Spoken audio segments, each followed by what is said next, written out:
Seigneur soit bien à vous ce soir. Pour ma part, je vais vous raconter une expérience que j'ai vécue il y a à peu près 2 ans de ça. J'étais sur Bordeaux et puis tout allait bien. Dans ma vie, tout tournait bien comme il fallait.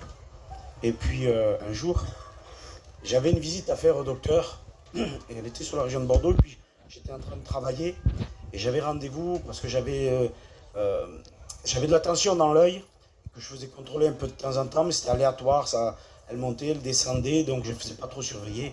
Puis là, ça faisait peut-être 2 ans que je n'avais pas été à l'ophtalmo pour me faire prendre la tension. Et ma compagnie avait pris rendez-vous au docteur. Et puis à 4 heures, j'avais rendez-vous. Et moi, j'étais en train de travailler, je dis, elle m'appelle, elle me dit, t'as rendez-vous à l'ophtalmo. Je dis, non, j'y vais pas, laisse tomber, je suis en train de travailler, je ne vais pas rentrer pour aller au docteur. Elle insiste tellement, elle dit, écoute, je vais appeler, je vais dire qu'ils te prennent plus tard, et on verra. Alors, elle me rappelle, elle me dit, le docteur, il te prend à 6 heures, viens. Bon, j'arrête et je viens. Et puis, il me prend l'attention, j'y vais juste pour qu'il me prenne l'attention en réalité, pour qu'il surveille juste l'attention. Et puis, il me prend l'attention et ma compagne, elle était à côté de moi, elle insiste, dit, monsieur, faites-lui un fond d'œil. Le docteur, il dit, écoutez, l'attention est bonne, il n'y a pas de raison que je lui fasse un fond d'œil. Donc, du coup, on ne le fait pas, il dit, le fond d'œil, c'est pas la peine qu'on le fasse. Et puis, on insiste tellement que, écoutez, il dit, je vais faire un fond d'œil. Et quand il fait le fond d'œil, je vois un peu, j'ai dit, là, il y a quelque chose. Je regardais à elle. Il allait à gauche, à droite, il revenait, il repartait. Puis il nous met les images sur l'ordinateur. J'ai dit, qu'est-ce qu'il y a, monsieur? Il y a quelque chose. Il dit, oui, on voit quelque chose. J'ai dit, qu'est-ce qu'il y a? Vous avez une tumeur dans l'œil, il me dit. Et elle est proche du nerf optique. Mais j'ai dit, monsieur, j'ai une tumeur. Et alors, qu'est-ce qu'il en est? J'ai dit, c'est mauvais? Il me dit, oui, c'est cancéreux, monsieur. Comme ça, d'une minute à l'autre. J'ai dit, Seigneur, c'est pas vrai. J'étais bien, j'étais tranquille, et puis d'une minute à l'autre, tout bascule. Et puis, je rentre chez nous, et puis on était un peu déboussolés. Et il y a une cousine à ma mère qui vient, elle vient nous voir. Et elle dit, fils, elle dit, il faut que je vous parle. On était, moi et ma femme, dans la maison de mon père. Et elle dit, je vais vous dire quelque chose. Elle dit, moi, dans ma vie, elle dit, j'ai eu de très gros combats. Mais dans tous ces combats-là, j'ai remporté de grandes victoires. Elle me dit, j'ai remporté de grandes victoires, mais à genoux dans la prière. Et Dieu le sait que quand elle dit ça, eh bien, c'est rentré dans mon cœur directement. Et à ma compagne, elle était à côté de moi, c'est pareil.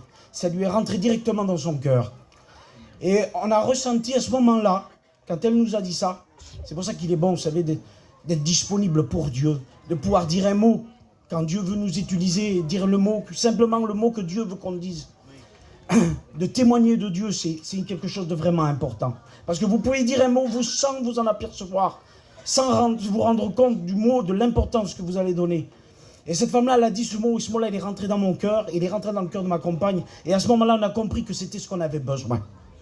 Et Dieu le sait, on n'a pas cherché à comprendre. Ce qu'on a fait, c'est qu'on s'est mis à genoux, moi et ma compagne, et on a commencé à prier. Et là, à ce moment-là, quand on s'est mis à genoux, qu'on a commencé à prier, on a senti le ciel s'ouvrir. Et que vraiment Dieu était en train de nous arroser. Dieu nous bénissait à ce moment-là. Et donc, c'était une maladie un peu spéciale parce que, si vous voulez, il n'y a pas beaucoup de centres qui soignent cette maladie-là, placée comme c'était placé. Donc, et le gadjo me disait, il faut, monsieur, que ça soit fait rapidement parce qu'on ne sait pas ce qui peut se passer. Alors, il faut vite que vous soyez soigné. La semaine d'après, je me suis fait opérer à Bordeaux. On m'a sorti l'œil, on m'a remis des implants à l'arrière de l'œil. On m'a greffé des implants pour pouvoir me faire des rayons. Donc j'ai fait une hémorragie en plus. Alors j'étais complètement défiguré, j'étais comme ça. Alors quand je me voyais comme ça, j'ai dit, Seigneur, qu'est-ce qui se passe? Et puis je suis parti, donc le seul centre qui faisait ce soin-là, c'était sur Paris, à l'Institut Marie Curie. Et je suis allé là-bas, et quand j'ai vu le professeur là-bas, qui devait faire les soins, il dit, monsieur Farjas, il dit, il faut que je vous dise quelque chose, par contre. Il dit, dans la plupart des cas, il dit 90% de chances, vous allez perdre la vue. Je dis, Seigneur, en plus de maladie, puis maintenant je vais perdre la vue. C'était très compliqué, vous comprenez, pour moi.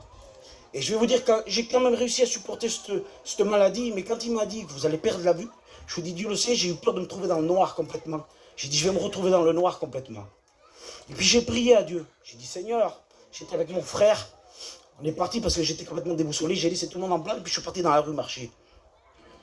Et puis, dans mon cœur, j'ai dit, Seigneur, tu vois, mes yeux, ils sont pour lire ta parole. Je ne te permettrai pas que je perde la vue. Et il s'est passé un temps comme ça. Et puis je vais vous dire, je n'ai pas été guéri, hein, mais tout ce que Dieu faisait dans mon cœur, là, il mettait une paix, vous ne pouvez pas savoir comment. J'ai fait mes soins, Dieu le sait, c'était comme si que rien n'était. Je suis monté là-bas, les gadgets m'avaient mis un petit... Comme c'est un centre que ça vient de toute l'Europe, ils mettent des petits appartements à disposition pour les soins. Donc on était là-bas et puis ils m'ont mis un appartement à disposition. Et puis j'ai pu faire mes soins juste à côté de l'hôpital. Et je pouvais faire mes soins tous les jours. On me faisait des rayons tous les jours dans l'œil. Et puis je faisais ça, mais je vous dis franchement, comme si de rien n'était. Comme si que j'avais rien. Et tous les jours, la paix de Dieu dans mon cœur, dans mon foyer, on avait la paix de Dieu. Mais comme je vous dis, tous les jours, ce qu'on faisait, c'est qu'on se mettait à genoux, dans la prière. Et puis vraiment, Dieu nous bénissait. Vous savez, quand vous avez des besoins, Dieu le sait, quand vous avez des besoins, la puissance de la prière, c'est quelque chose d'extraordinaire. Et quand vous vous mettez à genoux dans la prière, je peux vous dire que Dieu le sait. Il y a du résultat. Pas toujours celui qu'on croit, mais il y a du résultat.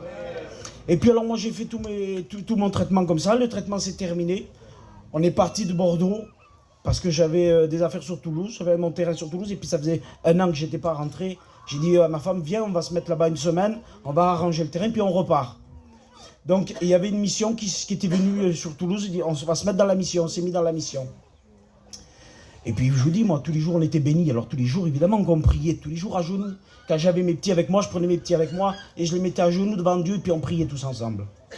Puis c'est passé pas mal de temps, puis je vous dis, on était à cette mission. Ça faisait 10 ans que je parlais plus en langue. Et là, j'étais là et puis on s'est retrouvés, c'était le jour de la Pentecôte. Et il a fait des réunions, on était plein comme ça là, sur la recherche du Saint-Esprit. Et puis j'étais là assis, et puis ils ont fait lever du monde pour recevoir le baptême du Saint-Esprit. Et moi j'étais à l'arrière, ça faisait 10 ans. Et j'étais venu quelques fois à la prière et puis je recevais rien. Et là, quand tout le monde s'est levé, ma compagne elle me dit, vas-y, lève-toi, vas-y. J'ai dit non, j'y vais pas, ça va. Et j'étais sur ma chaise, il a demandé à tout le monde de se lever, je me suis levé. Et j'ai là dans mon cœur comme ça, j'ai dit juste ces mots-là. J'ai dit, Seigneur, tu sais ce que j'ai besoin. Redonne-moi ce que j'ai perdu. Je peux vous dire à l'instant même, Dieu le sait.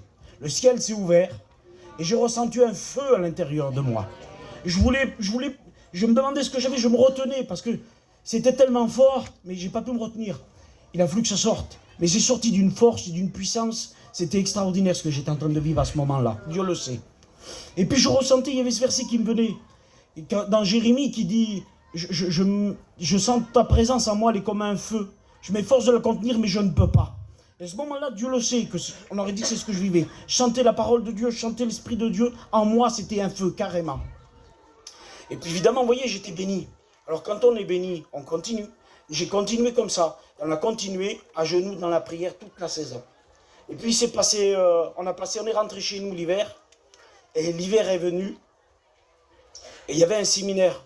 Je ne sais pas si Donald s'en rappelle. On a fait un séminaire à Fort-Romeu. Et puis Dieu le sait, c'était quelque chose d'extraordinaire. J'étais béni tous les jours. Chaque réunion, j'étais béni. On aurait dit que Dieu était en train de construire un puzzle avec moi. Et tous les jours, chaque message, c'était une pièce que Dieu rajoutait. Dieu...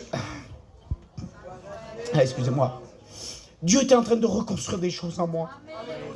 C'était extraordinaire, ce que Dieu était en train de faire. Et Dieu construisait des choses que j'avais enfouies en moi depuis longtemps. Dieu les faisait remonter à la surface. Une bénédiction extraordinaire. Tous les jours et tous les jours.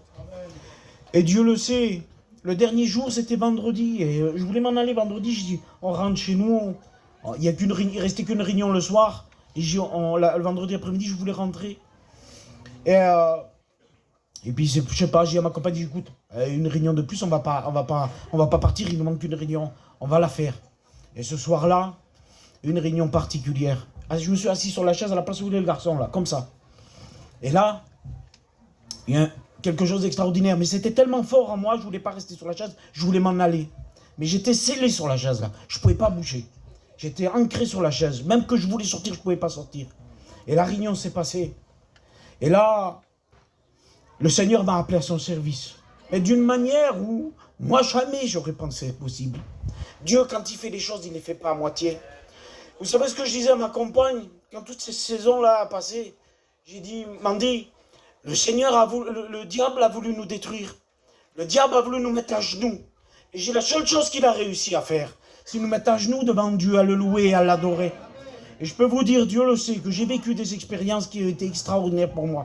Je n'ai pas reçu la guérison. Dieu le sait, j'ai reçu plus que la guérison encore. Parce que ce que Dieu nous a donné, c'est encore bien plus grand que la guérison. Et je rends gloire à Dieu pour ça. Que celui qui a besoin de Dieu, en réalité, des fois, on se complique la vie. À genoux devant Dieu. Vous avez besoin de ressentir la présence de Dieu, mettez-vous à genoux. Vous allez voir que ça paye. Que la présence de Dieu, vous la recevrez. Quand vous avez des besoins, quand vous passez par des problèmes et des difficultés, la prière à genoux, croyez-moi que Dieu vous aide. Voilà, que Dieu vous bénisse.